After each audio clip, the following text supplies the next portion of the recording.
It was only a matter of time before I had my own experience, I guess. You only get to chronicle things like this for so long before they decide to come and say hi. Yesterday they rolled out the welcome wagon in spectacular fashion. It all started with the laziness of the shift before me. I came in around 6 p.m. to start my shift and noticed a large white envelope at the reception desk. I asked Tyler, the guy who works the day shift, how long that had been sitting there. He shrugged and said they had brought it in around noon. When I asked why he hadn't bothered to get it delivered, he said he had been busy. Given the indent in the chair, I doubted he had left the desk all day. He said his goodbyes and headed out, and I sat down to start my own work for the night. I promptly forgot about the envelope until around midnight, when I got a call that started all of this. The second I heard the oh-so-docer tones of head nurse Finley from 5 East, I knew this wouldn't be a fun conversation. Do you have a legal envelope at your desk? Yeah, day shift left it here and never delivered it. And when were you planning to deliver it? I could almost hear her biting the inside of her cheek as she talked to me. My apologies, ma'am. I'm still waiting to receive a break. When someone comes to relieve me for a few minutes, I'll bring it right up there to you. Those papers are critical, and I needed them at the start of my shift, not 6 hours later. Have someone bring them up to me immediately, or I'll be drafting a complaint to your supervisor. That got my attention. My supervisor, Helen, pretty well left the night shift alone. Day shift, however, was almost constantly subjected to her micromanaging. If I gave her a reason to, I'm sure she'd be happy to add me to her list of things to do. So I turned on my best customer service voice and assured the charge nurse that I would have her envelope there within the hour. She hung up on me, and I looked up to see Carl wandering by about that time. Hey, Carl, you got a minute to take this up to 5 East? Sorry, man, Carl said. I'm on a tight schedule tonight. I need to get up to 3 North before 3 o'clock and handle some kind of lock malfunction for them. Okay, well, could you stand here for 5 minutes while I do it? I'll be right up and down. Won't take me more than a couple of minutes. That got Carl's attention. You could tell the poor guy had been running his legs off all night. Hospital security never seemed to stop after 8 o'clock, and the thought of taking it easy for 5 to 10 minutes appealed to him. He nodded, telling me to go ahead as he took a load off, and I grabbed the envelope and headed for the elevators. The elevators in the lobby are brand new. They don't hitch, they don't shake, and they can generally be counted on to take you from the ground floor to the 5th floor, without smelling like burning rubber bands or threatening to drop you to your death. They were installed about 5 years ago with some budget money from the state, and they're a vast improvement on the ones that we had before. Or so I've been told.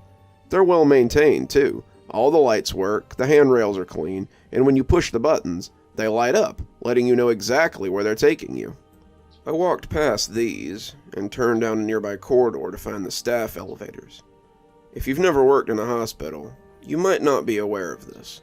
The administration doesn't like it when staff use the guest elevators. It leads guests to ask them questions. Questions that some of them are more than happy to answer, whether they should or not. It also leads staff to push patients in gurneys onto elevators, which sometimes frightens the guests. This is, of course, gone over very carefully in our yearly training, so we all know not to use the nice new guest elevators. The staff elevators are not as nice. The lights flicker, they smell like they're constantly about to break, and they're notorious for getting stuck between floors. According to maintenance, they hadn't sized the elevator shafts right when they built the 4th and 5th floor. This leads to some problems sometimes, and Mark says that not a week goes by when he doesn't get at least one call to the switchboard about someone being stuck in the elevators. In fact, he had a hilarious story about a doctor who cried on the emergency phone for close to 3 hours while he was stuck inside one of those elevators. He said the poor guy was talking about things with claws, disembodied laughing, and weird noises coming from inside and outside the elevator. Mark always laughed it off as weird, frightening paranoia, and until today, I'd laughed right along with him. The trip up in the staff elevators was uneventful. The wheels chugged, the lights flickered a little when they passed 3 and 4, but when they dinged drunkenly to let me out on the 5th floor, only a minute and a half had passed. I walked around the corner to 5 North, and it seemed that luck was with me. The charge nurse was just stepping into the back to get a cup of coffee, and I handed the envelope to one of her subordinates as I asked if she would mind passing it off to her. She smiled and said that she would, advising that I get moving before the old battle axe returned and found me here. I climbed happily back into the staff elevator, thinking I had dodged a bullet. When I hit the big red button on the elevator, I thought nothing more exciting than a ride down was about to happen. I had no idea what was in store for me. When the elevator ground to a halt between floor 3 and 4, I loosed a growling cry of rage. In frustration, I smashed at the buttons, but the box did little but click and grind as it stuck tight in the shaft. I was going to have to call Mark so David could come get me unstuck. I picked up the emergency phone inside the little box at the bottom of the button pad and expected to hear it click as it rang in the control room. Instead, it just hung there, silently. I hung it back up and picked it back up again, expecting a delay in the line, but there was still silence. I figured I'd disconnected the line when the elevator got stuck, and when I hung the phone back up, I thought guiltily about how Carl would be a little late for his checks. Without the ability to let anyone know, I could be stuck here for quite some time. I paced around the elevator like a mouse stuck in a shoebox. I hated confined places. I wasn't claustrophobic, but I hated the feeling of being stuck. The little box felt like a coffin the longer I sat in it, and looking at my watch didn't help matters. At some point, it had stopped, and I hadn't noticed. It informed me that only about 4 minutes had passed since I left the desk. But that couldn't be right. I'd been stuck in this elevator longer than that. I tried the phone again, but it was still dead, and I hung it up a little harder than I strictly needed to. As I sat in the corner of the elevator, feeling the cold metal against my back, it sounded like something was tapping against the outside. Well, of course, I could hear tapping, I told myself. The elevator was sitting in a chute, probably trying to get itself to work again. If nothing else, it was ticking as it got comfortable in the slightly too small chute. It sounded different than that, though. This sounded different than the ticking of an elevator getting comfortable, and more like the tapping of fingers on glass.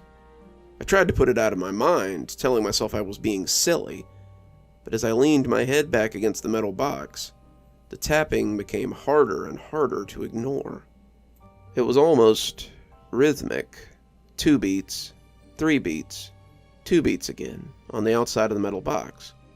It reminded me of someone just absent-mindedly tapping on their desk, maybe working out a beat in their head as they put words to it. It had no real rhythm, and the longer I listened to it, the less sure I was that it was normal elevator noise. Was somebody out there?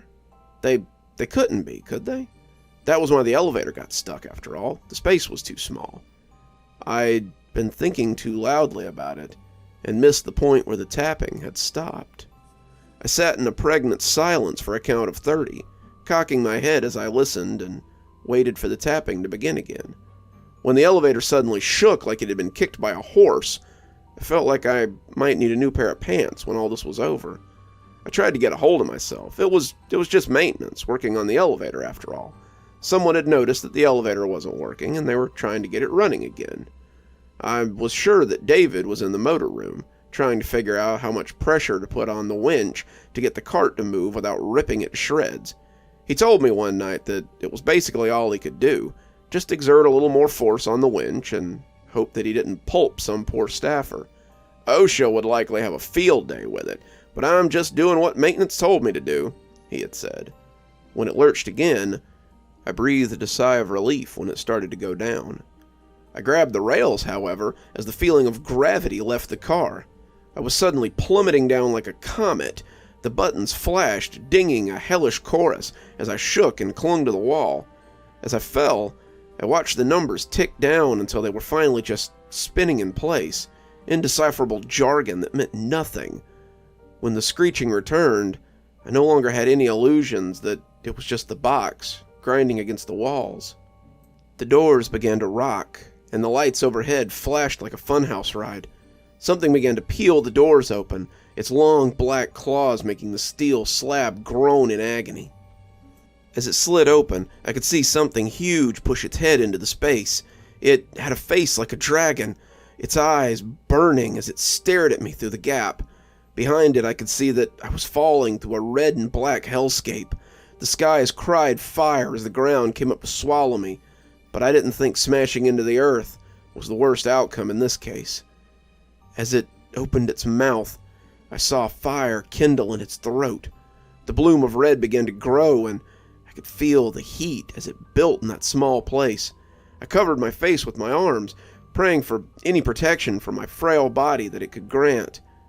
Then the cheery ding filled the car, and I was looking at the dim illumination from the staff hallway by night.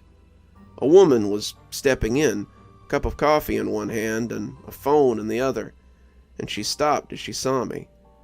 She looked confused, asking if I was okay, but as the doors began to close, I shot through them like a lunatic and went running from the elevator like the devil himself was chasing me.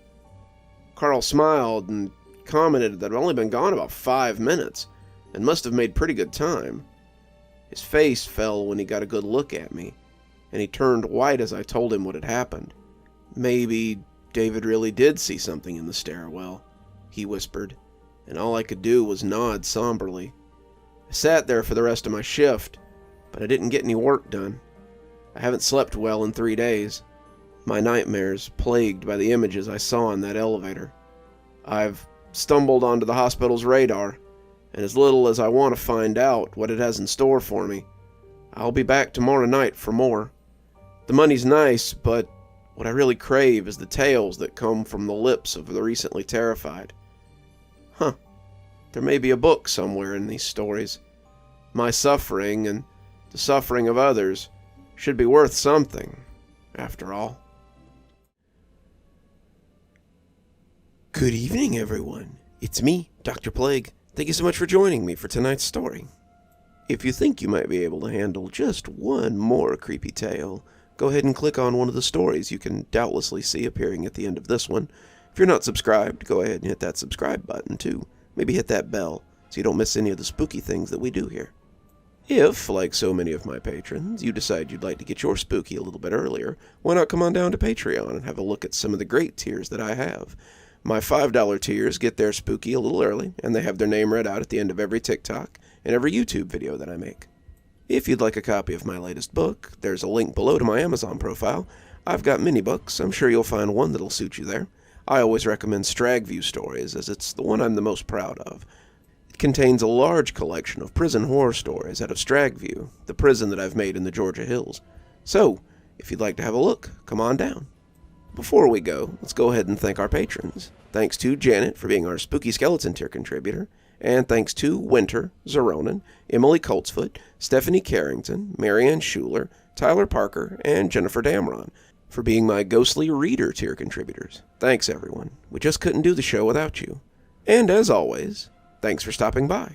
Dr. Plague, signing off. Have a wonderful evening.